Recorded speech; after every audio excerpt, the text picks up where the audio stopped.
Estimat director en Santiago Algado i Finestrat,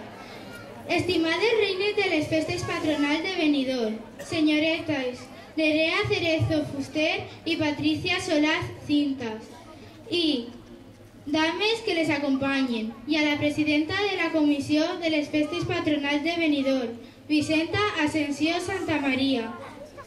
mestres, pares, familiars, amics i companys. Aquesta vesprada hem volgut representar l'ofrena que es fa el dia 16 de març i el dissabte de festes després d'haver escenificat la trobada de la Mare de Déu.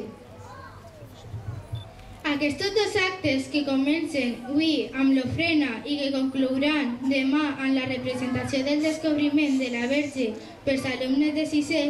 són els que ens uneixen en el sentiment de poble i ens recorden cada any que tenim un passat, una història. Aquesta trobada s'escenifica a la platja de Ponent, al final del Parc d'Elx, el dissabte per la vesprada, i tots estem convidats per anar a veure-la. Nosaltres sabem que la majoria de vosaltres coneixeu molt bé la història de com van ocórrer els fets, però ara, al recordar-la, Joan, què et sembla si ara expliquem a tots els xiquets la història del descobriment de la Verge que nosaltres anem a escenificar demà per si ningú no se'n recorda? Vale, sí. El dia 15 de març de l'any 1740 va despuntar el dia amb un fort temporal de llevant. A mitjan vesprada van aplegar notícies a Benidorm de que per fora de la badia navegava un vaixell a la deriva, afonat entre dues aigües i sense arboladura, que lluitava contra el temporal.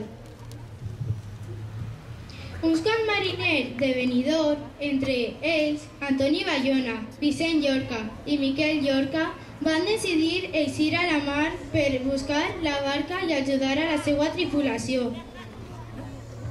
Van passar tota la nit per aconseguir-ho, i a l'alba del dia 16 de març dels veïns van veure com tornava el llagut arrossegant la barca naufragada. A la plegar a terra, el jutge de Marina, Francesc Sort, i el notari Álvar Llorca els esperaven per a pujar a la nau i veure